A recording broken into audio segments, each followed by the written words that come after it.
Item ಯಾವುದೇ ಇರಲಿ try ಮಾಡಿ ಆಚಿ ಚಿಕನ್ ಮಸಾಲಾ. ಆಚಿ ಚಿಕನ್ ಮಸಾಲಾ.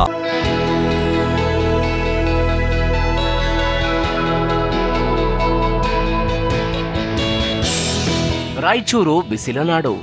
ರಾಯಚೂರು ಜಿಲ್ಲೆಯ ವಿಧಾನಸಭಾ ಕ್ಷೇತ್ರಗಳಲ್ಲಿ ರಾಯಚೂರು ಗ್ರಾಮೀಣ ಕ್ಷೇತ್ರವು ಒಂದು. ಕ್ಷೇತ್ರದಲ್ಲಿಯೇ ತುಂಗಭದ್ರೆ ನದಿ ಹರಿತಾ ಇದ್ರು ಅಲ್ಲಿನ ನೀರಿನ ಬವಣೆ ಮಾತ್ರ ತಪ್ಪಿಲ್ಲ.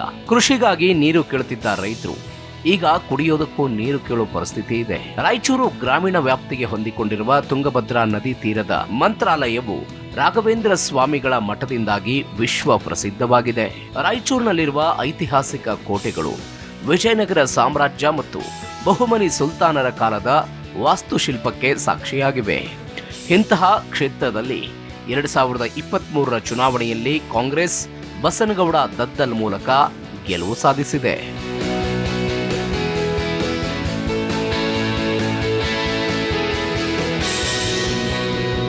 ಹಾಲಿ ಶಾಸಕ ಬಸನಗೌಡ ದದ್ದಲ್ ಅವರು ರಾಯಚೂರು ಗ್ರಾಮೀಣ ವಿಧಾನಸಭಾ ಕ್ಷೇತ್ರದ ಹಾಲಿ ಶಾಸಕರಾಗಿದ್ದು ಭಾರತೀಯ ರಾಷ್ಟ್ರೀಯ ಕಾಂಗ್ರೆಸ್ ಪಕ್ಷದ ಪ್ರಮುಖ ನಾಯಕರಲ್ಲಿ ಒಬ್ಬರಾಗಿದ್ದಾರೆ. 2018ರ ವಿಧಾನಸಭಾ ಚುನಾವಣೆಯಲ್ಲೂ ಸಹ ರಾಯಚೂರು ಗ್ರಾಮೀಣ ವಿಧಾನಸಭಾ ಕ್ಷೇತ್ರದಿಂದ ಜಯಗಳಿಸಿದ್ರು.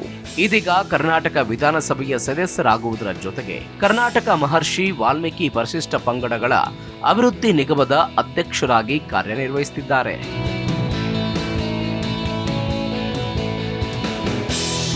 ರಾಯಚೂರು ಗ್ರಾಮೀಣ ಕ್ಷೇತ್ರದ ಇತಿಹಾಸ. ಇದುವರೆಗೂ 15 ವಿಧಾನಸಭಾ ಚುನಾವಣೆಗಳನ್ನು ಕಂಡಿರುವ ರಾಯಚೂರು ಗ್ರಾಮಾಂತರ ಕ್ಷೇತ್ರ 2008ಕ್ಕೂ ಮೊದಲು ಕಲ್ಮಲಾ ಕ್ಷೇತ್ರವಾಗಿತ್ತು.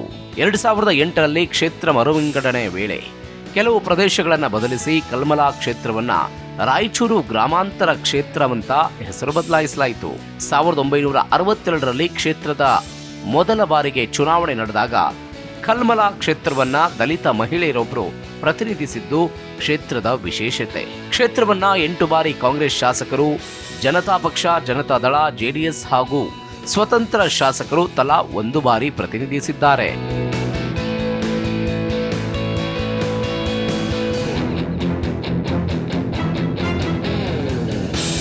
ಮೊದಲ ಚುನಾವಣೆ ನಡೆದಾಗ ಈ ಕ್ಷೇತ್ರ ಎಸ್ಸಿ ಮೀಸಲು ಕ್ಷೇತ್ರವಾಗಿತ್ತು. ಕಾಂಗ್ರೆಸ್ನ ನಾಗಮ್ಮ ಅನ್ನೋರು ಮೊದಲ ಚುನಾವಣೆಯಲ್ಲಿ ಗೆಲುವು ಸಾಧಿಸಿ ಕ್ಷೇತ್ರವನ್ನ ಪ್ರತಿನಿಧಿಸಿದ್ರು.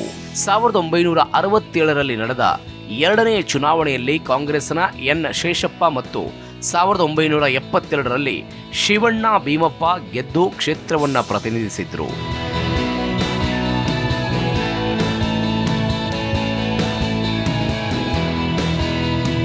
1978ರಲ್ಲಾದ ಕ್ಷೇತ್ರ ಮರುವಿಂಗಡಣೆಯ ಸಮಯದಲ್ಲಿ ಈ ಕ್ಷೇತ್ರ ಸಾಮಾನ್ಯ ಮೀಸಲು ಕ್ಷೇತ್ರವಾಗಿ ಮಾರ್ಪಟ್ಟಿತ್ತು. ಅದೇ ವರ್ಷ ನಡೆದ ಚುನಾವಣೆಯಲ್ಲಿ ಕಾಂಗ್ರೆಸ್ನ ಮುಖಂಡ ಬ್ರಾಹ್ಮಣ ಸಮುದಾಯದ ನಾಯಕ ಸುಧೀಂದ್ರ ರಾವ್ ಕಸ್ಬೆ ಕ್ಷೇತ್ರವನ್ನ ಪ್ರತಿನಿಧಿಸಿದ್ರು.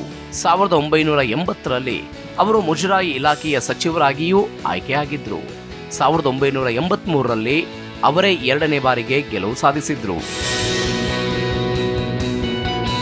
1985ರಲ್ಲಿ ನಡೆದ ಉಪಚುನಾವಣೆಯಲ್ಲಿ ಕ್ಷೇತ್ರವನ್ನ ಕಾಂಗ್ರೆಸ್ ಮೊದಲ ಬಾರಿಗೆ ಸೋಲುಂಡಿತ್ತು. ಜನತಾ ಪಕ್ಷದ ಕೃಷ್ಣಮೂರ್ತಿ ಕಾಂಗ್ರೆಸ್ ಅಭ್ಯರ್ಥಿಯನ್ನ ಮಣಿಸಿದ್ರು. 1989ರಲ್ಲಿ ಕೆ ಭೀಮಣ್ಣ ಸ್ವತಂತ್ರ ಅಭ್ಯರ್ಥಿಯಾಗಿ ಸ್ಪರ್ಧಿಸಿ ಗೆಲುವು ಸಾಧಿಸಿದ್ರು. 1994ರಲ್ಲಿ ಜನತಾದಳದ ಮುನಿಯಪ್ಪ, 1999ರಲ್ಲಿ ಕಾಂಗ್ರೆಸ್ನ ರಾಜ ಅಮರೇಶ್ವರ್ ನಾಯಕ್, 2004ರಲ್ಲಿ ಜೆಡಿಎಸ್ನ ಮುನಿಯಪ್ಪ ಮುದ್ದಪ್ಪ ಬಿ ಕ್ಷೇತ್ರವನ್ನ ಪ್ರತಿನಿಧಿಸಿದ್ರು.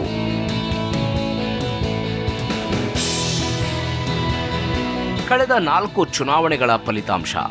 2008ರ ವಿಧಾನಸಭಾ ಚುನಾವಣೆಯಲ್ಲಿ ಕಾಂಗ್ರೆಸ್ನಿಂದ ಕಣದಲ್ಲಿದ್ದ ರಾಜಪ್ಪ ನಾಯಕ್ ಗೆಲುವು ಸಾಧಿಸಿದ್ರು.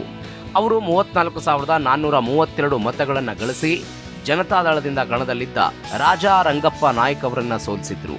2013ರ ಚುನಾವಣೆಯಲ್ಲಿ ಬಿಜೆಪಿಯಿಂದ ಕಣದಲ್ಲಿದ್ದ ತಿಪ್ಪರಾಜು ಹವಾಲ್ದಾರ್ 50,497 ಮತಗಳನ್ನು ಪಡೆದುಕೊಂಡರೆ ಕಾಂಗ್ರೆಸ್ನ ರಾಜಾ ರಾಯಪ್ಪ ನಾಯಕ್ 47,227 ಮತ ಪಡೆದರು. ಜೆಡಿಎಸ್ನ ರಾಜ ಅಮರೇಶ್ವರ್ ನಾಯಕ್ 21,584 ಮತ ಗಳಿಸಿದ್ರು.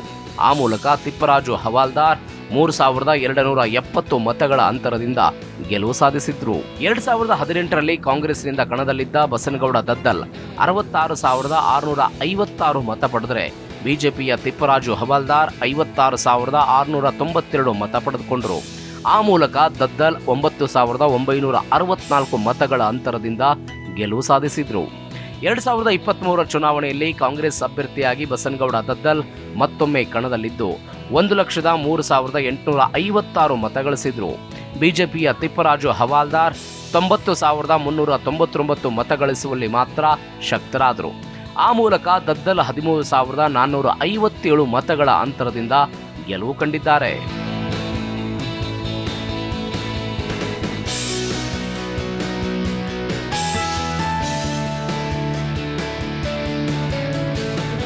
ಕ್ಷೇತ್ರದ ಜಾತಿ ಲೆಕ್ಕಾಚಾರ.